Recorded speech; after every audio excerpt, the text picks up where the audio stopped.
इससे बढ़कर के दो दोष हैं।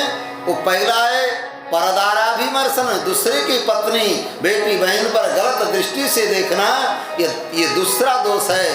ये आप में स्वप्न में भी नहीं, ये दोष नहीं है। और तीसरा है बिना वैरम च रौद्रता, अकारण किसी से झगड़ा मोल लेना, बिना कारण किसी से झगड़ा मोल लेना, ये तीसरा दोष है। तो देवी कहना क्या चाहती हो? कहे कि स्वामिनी ये तीसरा दोष आपके अंदर कहीं प्रवेश तो नहीं कर रहा है।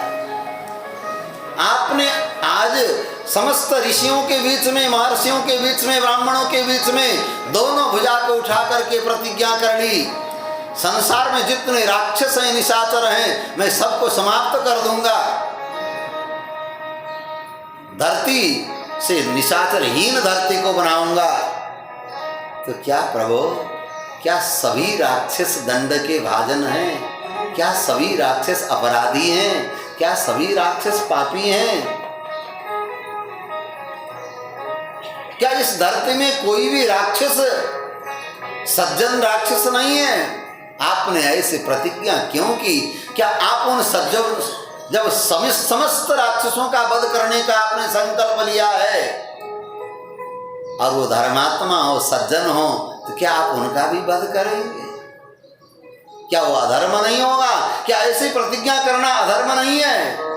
रघुनंदन, क्योंकि आप अपने स्वरूप को देखो, आप तपस्वी बनकर के आए हो दंडकारण्य में। आपकी माँ ने तपस्वी बनकर के दंडकारण्य में जाने के लिए कहा था। क्या तपस्वी किसी का वध करता है? इन ऋषियों ने आपसे कहा हम तपस्वी हैं, हमारे पास तपस्या का बल है, पर इन राक्षसों का वध करने के लिए हमारी तपस्या नहीं है। और आप एक तपस्वी को कह रहे हो कि सारे राक्षसों का वध मैं करूंगा, क्योंकि आपको अपने क्षत्रिय धर्म का भ्रम अभी गया नहीं, क्योंकि आप अपने को क्षत्रिय मानते हो और आप धनुष बाण लेकर के आए हो, इसलिए आप ऐसा कह रहे हो। आप अभी तपस्वी धर्म का पालन करो। जब अयोध्या जाना, फिर क्षत्रिय धर्म का पालन करना। आप तपस्वी बनकर के आए तो ये धनुष बाण लेके ही क्यों आए? माँ भगवती कहते प्रभु, अस्त्र शस्त्र रखने के बाद व्यक्ति में वो दोष आ जाता है। आपने अस्त्र शस्त्र धनुष बाण लिया ही क्यों? महाराज, एक संत थे, माँ ने सुनाया, क्वच शस्त्रम क्वच वनम क्वच क्षात्रम तपः क्वच व्याविद्धमिदमस्माभिर् देशधर्मस्तु पूज्यताम्। एक कथा सुनाई। रघुनंदन एक धर्मभृत नाम के ऋषि थे, महात्मा, परम सज्जन। उनकी तपस्या को देखकर इंद्र घबराया, कहीं मेरा स्वर्ग न छीन ले तपोबल पर। तो इंद्र शिकारी के वेश में आया और महाराज तलवार, धनुष, बाण, अस्त्र शस्त्र लाकर के ऋषि के आश्रम में रखा। मुनिवर, थोड़ी दिन मैं आपके आश्रम में रख देता हूँ, अरे आकर के फिर मैं लेके जाऊंगा, अभी कुछ दिन के लिए मैं जा रहा हूँ, आप किसी को मत देना, मैं आऊंगा तभी आप मुझे देना, मैं ले लूंगा। न्यास धर्म से थाती के रूप में रखा और वो इंद्र शिकारी जो बन के आता चला गया। महात्मा सोचने लगे, वर्ष दिन बीत गए, 2 साल बीत गए, अरे कहीं तीर्थ यात्रा को निकले नहीं। मन हो रहा था अयोध्या चला जाऊं, वृंदावन चला जाऊं, काशी चला जाऊं, रामेश्वरम चला जाऊं, लेकिन अब उसने जो रखा है घर में कुटी में ला करके, अब इसको मैं छोड़ के जाता हूं, कोई चुरा ले तो मुझे दोष लगेगा। अब वो कब आएगा कि मैं उन्हें फिर सौंपूं? बड़े चिंता में पड़ गए। तो बहुत दिन हो गया तो सारे अस्त्र शस्त्र को लाद कर चलने लगे। तलवार है, भाला है, धनुष बाण है, सब लेके चलने लगे। तो कभी रास्ते में कुछ मिले तो अब उसी बाण के नोक से इधर हटावें, कभी तलवार के नोक से इधर हटावें, कुछ दांतों अमनिया करना तो उसी से काटने भी लगे। अब धीरे धीरे मार्ग में कुछ महाराज सांप बिच्छू दिखाई पड़े तो तलवार से उनको, अब इंद्र समझ गया कि अब इनके द्वारा कुछ नहीं होगा, क्योंकि अब प्राणी वध में निरत हो गए। तो स्वर्ग प्राप्ति के लिए इंद्र पद प्राप्ति करने की तैयारी जिस महात्मा में ऋषि में थी, आज उस अस्त्र शस्त्र साथ में लेने के कारण उनका पतन हो गया और वो ऐसे हिंसक बन गए कि नरकगामी होना पड़ा। तो हे रघुनंदन, आप जब तपस्वी वेश में आए तो ये धनुष बाण क्यों लेकर के आए? आज उसी धनुष बाण के बल पर, क्षत्रिय राजकुमार के बल पर आपने ऐसा कहा, आप तपस्वी वेश में आए हो तो तपस्वी रूप में आपको ये कहना उचित नहीं था। भगवान और मां में अंतर क्या है, वह यहां विचार करिए। भगवान ने उन शरणागत ऋषियों की रक्षा के लिए समस्त राक्षसों का वध करने की प्रतिज्ञा करी, पर मां के मन में दया आई, करुणामयी है, जगत जननी है, क्या अज्ञानी है, अपराधी हैं, असुर हैं, तो क्या इनका वध करना ही उचित है? क्या इनको अवसर नहीं देना चाहिए? इनको समझा करके, इनको उपदेश करके क्या इनको सत्मार्ग में लाया नहीं जा सकता? पर सज्जनों, भगवान आते हैं तो विनाश करते हैं, भगवान समझाते नहीं। समझाने के लिए तो भगवान संतों को भेजते हैं, ज्ञानियों को भेजते हैं, महापुरुषों को भेजते हैं, महापुरुषों का अवतार बार बार कराते हैं। वो भगवान की आज्ञा को, भगवान के वचन को पढ़ करके दुनिया को समझाते हैं। जब इनकी समझ में नहीं आता और फिर अन्याय धर्म करने लगते हैं तो भगवान अवतार लेकर मौका नहीं देते, विनाश ही करते हैं। इसलिए हमको भगवान की नहीं, पहले संतों की बात सुननी चाहिए। भगवान के वचन जो शास्त्र में जो संत सुनाते हैं। पर भगवती किशोरी मां सोचती हैं, करुणामयी मां, अपराध भले किया हो इन राक्षसों ने, इनको भी जाकर भगवत स्वरूप का ज्ञान, आत्म स्वरूप का ज्ञान करा करके शरणागत धर्म को बता करके शरणागति करा दें, और ये भगवान के शरण में आ जाएंगे तो ये भी तो बच जाएंगे, ये भी तो कृपा के भाजन बनेंगे। और क्या जगत में जितने राक्षस हैं सब अपराधी हैं? प्रभु, आपको ऐसी प्रतिज्ञा नहीं करनी चाहिए थी। भगवान ने कहा कि सीते, ध्यान दे करके सुनो, आपने अपने स्वरूप और धर्म के अनुरूप जो कहा बहुत अच्छा लगा, क्योंकि आप शरणागत रक्षिका हो।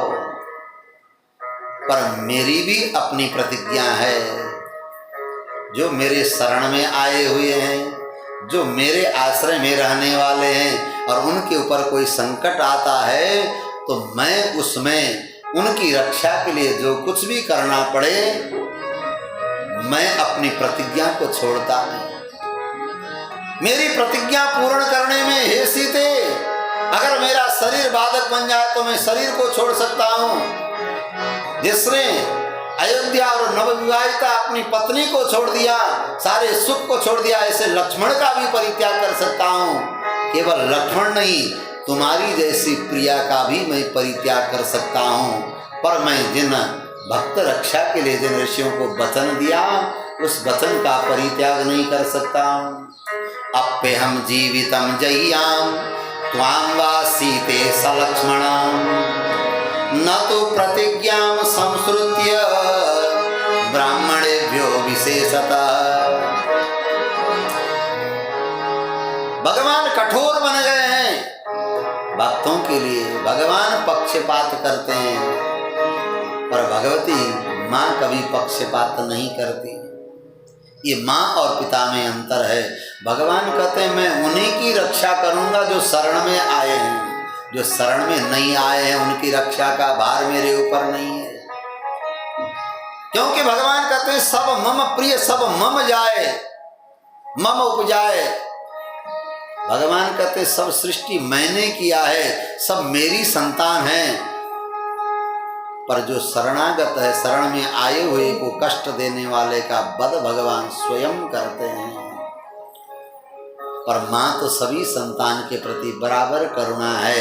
आज भगवती मां के मन में आता है सारे जीवात्मा तो भगवान के ही हैं, अगर इनको भी शरणागत धर्म का उपदेश करके भगवत शरणागत करा दिया जाए तो इनका भी कल्याण होगा।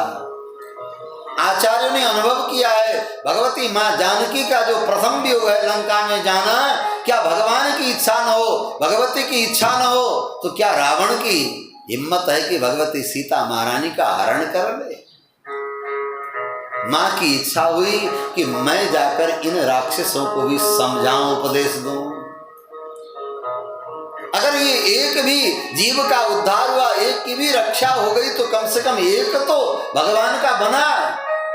सज्जनों, आप सुधर करके संसार के एक भी प्राणी का उद्धार करोगे तो भगवान आपसे बहुत प्रसन्न होंगे, भगवती माँ आपसे बहुत प्रसन्न होंगे।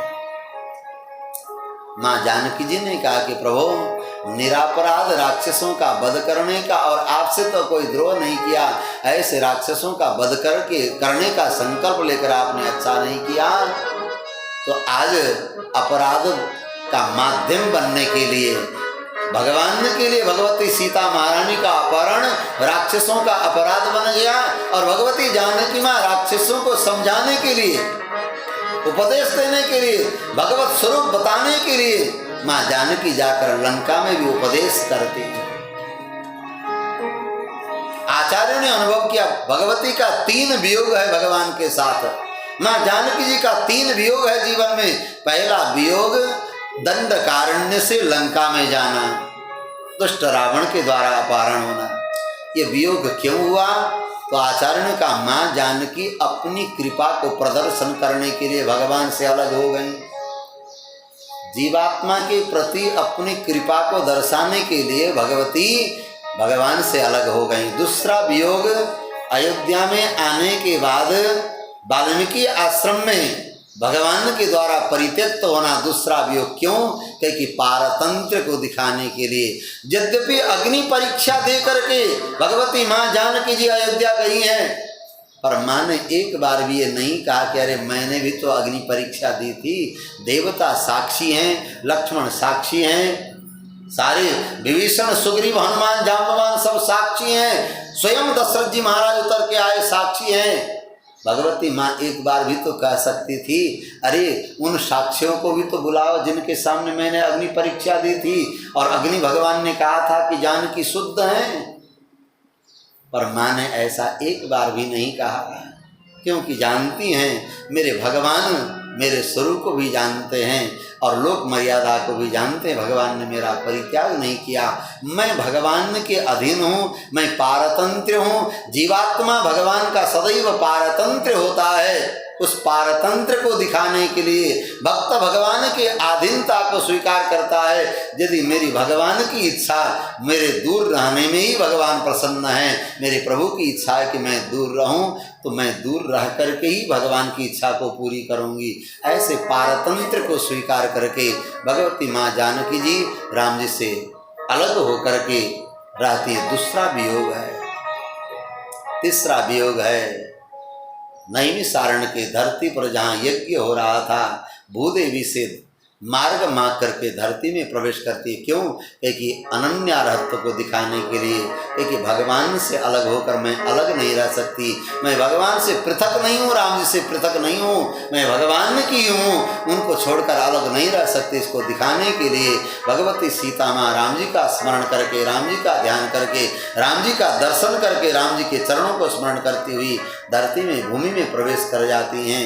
तो पहला वियोग भगवती जानकी माँ का सो कृपा प्रकाशनार्थम, अपनी कृपा को दिखाने के लिए इन राक्षसियों और लंका में जाकर के समस्त राक्षसियों को शरणागति कराया और सबकी रक्षा की है भगवती जानकी माँ ने।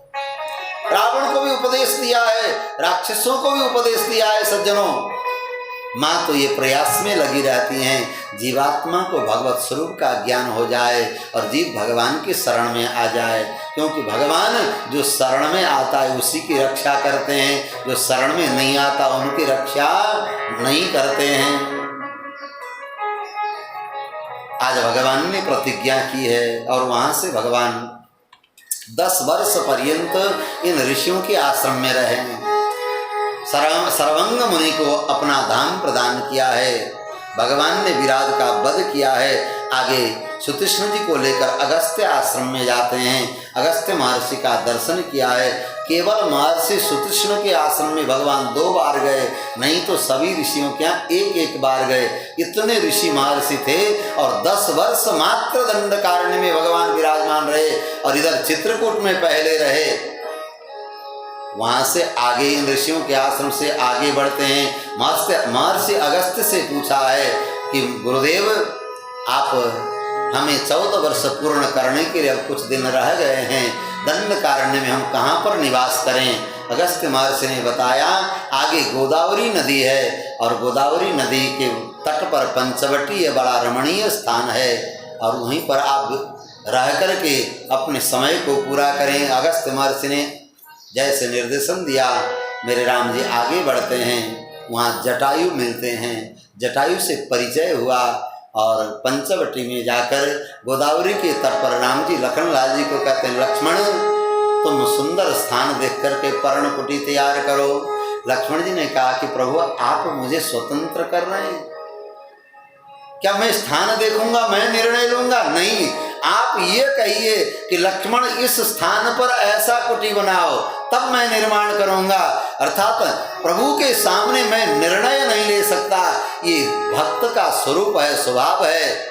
महाराज जब तक भगवान हैं, निर्णय लेने वाले भगवान हैं, निर्णय लेने वाले पिता हैं, गुरु हैं, बड़े भाई हैं, उनके रहते छोटा कैसे निर्णय लेगा?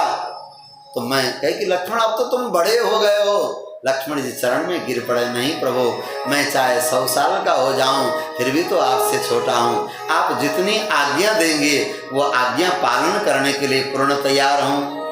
सुंदर स्थान देख करके महाराज वास्तु के हिसाब से जो सुंदर स्थान होता है गोदावरी नदी के तट पर भगवान राम जी ने जो निर्देशन दिया लक्ष्मण जी ने सुंदर पर्णकुटी बना करके तैयार किया है। भगवान ने वास्तु पूजन करी उस कुटी का, बड़े आनंद से गोदावरी तट पर पर्णकुटी में रहने लगे। गोदावरी स्नान है, बहुत रमणीय स्थान है।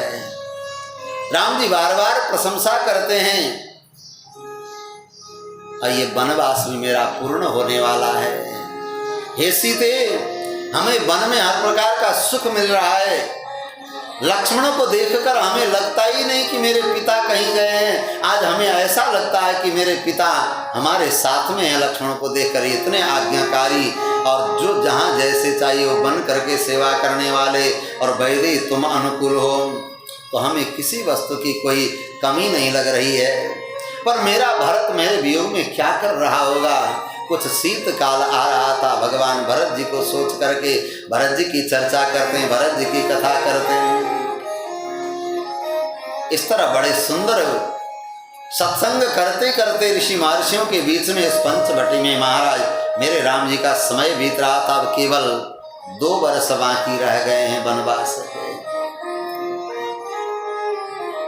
किसी किसी रामायण में पंचवटी के बाद 1 वर्ष बताया गया, पर वाल्मीकि भगवान कहते हैं 2 वर्ष रह गया, क्योंकि जानकी माँ वहां पर वर्णन करते हैं कि 2 साल मैं कैसे व्यतीत करूंगा। कई रामायण में वर्णन है 1 वर्ष का। इस तरह पंचवटी में रहते रहते महाराज एक घटना क्या घटी। दंडकारण्य में रावण का एक अखाड़ा है जहां खर, दूषण, त्रिशिरा और शूर्पणखा रहती हैं। आकाश मार्ग से स्वतंत्र रूप में विचरण करने वाली शूर्पणखा, उसने देखा कि महाराज दंडकारण्य के अंदर पंचवटी में कुटी बनाकर कोई सुंदर पुरुष रह रहा है। कौन है, कहाँ से आया? सुंदर पुरुष को देखकर सुंदर स्वरूप बनाया राक्षसी ने। आकाश मार्ग से जा रही थी, नीचे उतर आई। सात शूर्पणखा नाम दशग्रीवस्य राक्षसः भगिनी राममासाद्य ददर्श त्रिदशोपमम्। रावण की भगिनी उस शूर्पणखा ने देखा उस पर्णकुटी में इंद्र के समान विराजमान राम जी को, सुंदर राम जी को देखा और राम जी के सन्निधि में आ गई सुंदरी बन करके, वेश बदल करके मायावी राक्षसी आ गई। बड़े सुंदर हैं राम जी, बड़े सुकुमार हैं राम जी। ऐसे राम जी के सामने आकर के प्रस्ताव रखने लगी। क्या प्रस्ताव रखा? सुमुखम दुर्मुखी रामम वृत्तमध्यम महोदरी। काम मोहित होकर के राक्षस ने अत्यंत सुंदर मुखार बिंद वाले राम जी को, ये दुर्मुखा विकराल मुख वाली, मेरे राम जी का वदन बड़ा सुंदर है और ये विकराल वदन वाली है। मेरे राम जी का कटि प्रदेश क्षीण है और ये महाराज ऐसे विशाल उदर वाली हैं। और महाराज इनका शरीर भी ऐसा विकराल है। राम जी बड़े सुंदर लग रहे हैं, पर ये ताम्र केस वाली हैं, जैसे तांबे के तार खड़े हो ऐसे तो इनके बाल हैं। शूर्पणखा इनके नख महाराज सूप की तरह निकले हुए हैं। ऐसी राक्षसी राम जी से प्रस्ताव रखती है कि तुम मेरे पति बन जाओ, तब तुम सुखी रहोगे। इस भयंकर राक्षस विचरण करने वाले जंगल में तुम कहां से आए? तुम मनुष्य लग रहे हो, फिर भी कोई बात नहीं, तुम अगर मेरे पति बनोगे तो इस जंगल में बड़े आराम से रहोगे, नहीं तो यहां तुम रह नहीं पाओगे। ये नहीं कहा कि मुझे तुम अपनी पत्नी बना लो, ये नहीं कहा तुम मेरा पति बन जाओ, ये नहीं कहती मुझे पत्नी बना लो। राम जी मुस्कुराए, इस राक्षसी को देख करके कहा, देखो देवी, मैं तो विवाहित हूं, ये मेरी पत्नी है, सीता मेरी साथ में है। अगर तुम्हारे मन में ऐसी इच्छा है तो ये मेरे भाई हैं, मेरे ही समान मेरे भाई हैं। लक्ष्मण जी आगे द्वारपाल बन करके आगे बैठे हुए थे। शूर्पणखा आकाश से उतरी थी, सीधे दिखाया उधर। ये लक्ष्मण जी के पास खट से चली गई। अगर मान लीजिए किसी के सौंदर्य पर रीझ करके प्रस्ताव रख भी ले कोई, तो आखिर इतने जल्दी निर्णय बदल करके दूसरे की तरफ थोड़ी जाएगा। क्योंकि अगर तुमको पति ही चाहिए तो कोई बात नहीं, मेरा भाई उनके पास जाओ। भगवान की तो यही इच्छा थी कि उनके पास जाओगे तो हो सकता है कुछ ज्ञान मिल जाए, जीवाचार्य हैं, गुरु हैं। खट से चली गई, जा करके ही प्रस्ताव रखा, अरे तुम बड़े प्यारे हो, बड़े सुंदर हो, ऐसा करो कि तुम मेरे पति बन जाओ, मैं आकाश मार्ग से उड़ा करके तुम्हें सर्वत्र विचरण कराऊंगी, जहाँ जाना चाहो वहाँ ले जाऊंगी, नहीं तो मेरे बिना तुम यहाँ जीवित नहीं रह पाओगे, मेरी बात मान लो। लक्ष्मण जी मुस्कुराए। लक्ष्मण जी ने कहा कि देखो, मैं तो उनका दास हूँ, मैं तो उनका सेवक हूँ, और वो मेरे स्वामी हैं, वो समर्थ हैं, वो राजा हैं, और मैं तो दास हूँ। तो राजा के साथ विवाह करोगी तो रानी बनोगी, और दास के साथ विवाह करोगी तो दासी बनोगी। अब निर्णय करो, तुम दासी बनोगी कि महारानी बनोगी। लक्ष्मण जी ने सोचा कि ये कैसे कुरूपाय राक्षसी आकर ऐसी बात कर रही है। फिर राम जी के पास भेजा, फिर जाकर राम जी से यही कहने लगी, तुम मेरी बात मान जाओ। राम जी ने भगवती सीता की ओर जैसे ही दिखाया, ये तो मेरी हैं, अरे इसे तो मैं अभी खा जाऊंगी, जब ये नहीं रहेगी तब तुम मेरी बात मानोगे। भगवती सीता महारानी की ओर जैसे ही झपटी, कूद पड़ी। राम जी ने कहा कि लक्ष्मण, दुष्टों के साथ विनोद करना अच्छा नहीं होता, ये दुष्टा है। लक्ष्मण जी झट से आए, तलवार निकाला, नाक कान काट करके छोड़ दिया महाराज तत्काल। जो निर्लज्जा होती हैं उनके नाक कान कट जाते हैं। आज भी वो परंपरा कहने की, अरे नाक कटा लिया ना तुमने, अब तो नाक कट गई, अब क्या कर। नाक माने इज्जत है। तो जो ऐसा व्यवहार करने वाले उनके नाक कान तो पहले ही कट जाते हैं। लक्ष्मण जी ने नाक कान काट दिया। अब नाक कान से तो महाराज विशाल अब राक्षसी की वो सुंदरी रूप भी समाप्त हो गई। जो प्रस्ताव लेकर के आए थे विकराल राक्षसी, कान से और नाक से खून की धारा बहने लगी, जैसे विशाल पर्वत जहाँ लाल मिट्टी हो और बरसात में पानी गिरने पर वो गेरू की लाल धारा जैसे बहती हो। आज शूर्पणखा के नाक कान से खून की धारा बहने लगी। विलाप करती हुई गई अपने भाइयों के पास जहाँ खरदूषण त्रिशिरा थे। रोदन करती, विलाप करती, कहने लगी, तेरे रहते मेरी ये दशा हो गई, देख, अरे तुम्हें पता है दंड कारण में कब्जा कर लिया है मनुष्यों ने, मेरी ये दशा कर ली। अरे किसने किया? वो कौन है हमारे हाथ से जो मरना चाहता, मरने के लिए यहाँ स्वयं आया है काल के मुंह में, बताओ किसने तुम्हारी ये दशा की, बताओ। शूर्पणखा कहने लगी खरदूषण के सामने, सज्जनों, क्या सुंदर वर्णन किया है शूर्पणखा ने। सज्जनों, भगवान का नाम, भगवान की प्रशंसा कैसे करनी चाहिए शूर्पणखा से सीखे।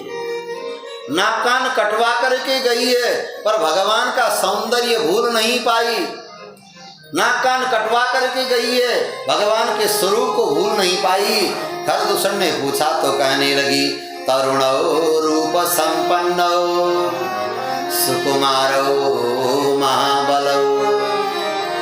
अरे भैया क्या बताऊं, तरुण है, बड़े जवान है, रूप संपन्न, ऐसे सुंदर है, ऐसे सुंदर है, ऐसा सुंदर पुरुष को हमने आज तक कहीं नहीं देखा।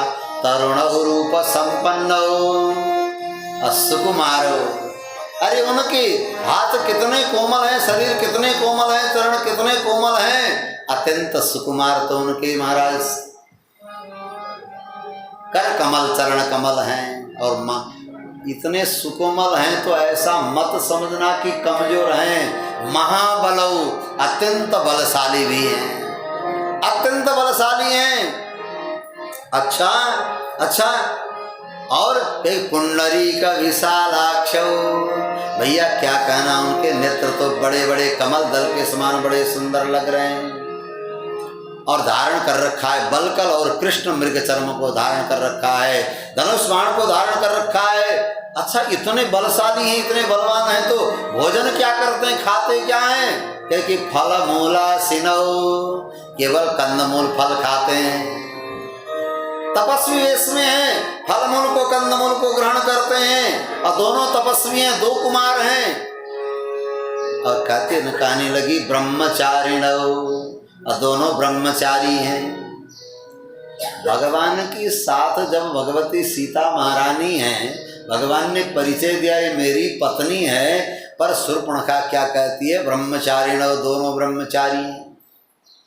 सज्जनों, व्यक्ति का धर्म और चरित्र उनके स्वरूप से छलकता है।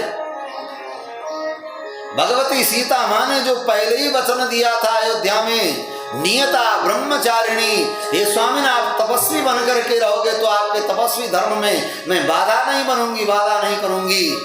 आप ब्रह्मचारी बनकर के तपस्वी बनकर के रहोगे तो मैं भी ब्रह्मचारिणी बनकर के रहूंगी। किसी भोग के लिए, काम के लिए मैं आपके साथ जाना नहीं चाहती। आज भगवान ने परिचय दिया कि मेरी पत्नी है, फिर भी आज शूर्पणखा क्या कहती है, तापसो ब्रह्मचारिणो, भले वो गृहस्थ हों, भले पत्नी के साथ हों, लेकिन वो ब्रह्मचारी की शक्ति और धैर्यता को रखते हैं, वो ब्रह्मचारी हैं। तापसो ब्रह्मचारिणो, और अभी तक नाम नहीं आया, भगवान की विशेषता को बता रही है। अरे हैं कौन, कोई परिचय पाया, कौन है? एक ही पुत्र दशरथ सेतौ, वो साक्षात चक्रवर्ती नरेश दशरथ जी महाराज के दो पुत्र हैं। भगवान ने परिचय दिया था, भ्रातरौ राम लक्ष्मण, और राम लक्ष्मण दोनों का नाम है, गंधर्वराज के समान है। हमें तो ऐसा लगता है कि अब धरती में कोई निशाचर, कोई राक्षस रहेगा नहीं। परम बलशाली उनके साथ उनके आज्ञाकारी छोटे भाई हैं। आज उन्होंने मेरी ये दुर्दशा करी, जब तक मैं उनके गर्म खून को पीऊंगी नहीं, तब तक शांति से नहीं रहूंगी। तुम्हारा बलवान होना, तुम्हारा भाई होना, आज बहन की ये दशा हो गई। खरदूषण को जगाया महाराज ऐसे, खरदूषण ने दूत को भेजा है, स्वयं पीछे से चले आए। खरदूषण ने आकर के देखा राम लक्ष्मण दोनों भाई को, भगवान के सौंदर्य को देखकर खरदूषण महाराज भूल गया, सब कुछ भूल गया। कि भैया पैदा होकर के आज तक हम इतने संसार में घूमे, भ्रमण किए, पर ऐसे सौंदर्य और ऐसे सुंदर पुरुष हमने कहीं नहीं देखा महाराज। ये तो महाराज इन पर क्या अस्त्र शस्त्र चलाएं, इनको तो ले जाकर के महाराज हम अपने अखाड़े में रखेंगे और रख करके इनका तो दर्शन करेंगे। ये तो दर्शन ही है महाराज, नेत्र का विषय रूप है, ऐसा सुंदर पुरुष का वध क्या करेंगे। अरे हमारी बहन जो भी कह रही इन्होंने, ये भी तो कोई बहुत अच्छी थोड़ी है, ये जो कह रही सब सत्य ही है, हम कैसे मान लेंगे। इन्हें देख करके तो ऐसा नहीं लगता है कि पहले इन्होंने ही प्रहार कर दिया। अरे व्यक्ति का स्वरूप नहीं बताता क्या? श्री राम लक्ष्मण को देख करके खरदूषण को विश्वास नहीं होता है कि हमारी बहन ने कुछ न किया और सीधे आकर के इन्होंने नाक कान ही काट दिया हो। हमें तो ऐसा नहीं लगता महाराज। हम भरी जन्म सुनाओ सब भाई,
पर मोहित हो गए। कहते हैं भले हमारी बहन के कुरूप किया इसने, पर ये वध करने योग्य नहीं है। जाकर के दूतों को समझाया, अरे तुम यहाँ से सीधे लौट चले जाओ अपने पत्नी को छोड़ करके, हम तुम्हें वध नहीं करेंगे, नहीं तो बड़े राक्षसों के बीच में तुम आ गए, तुम बच करके जा नहीं सकते हो। भगवान ने कहा कि हम काल से भी नहीं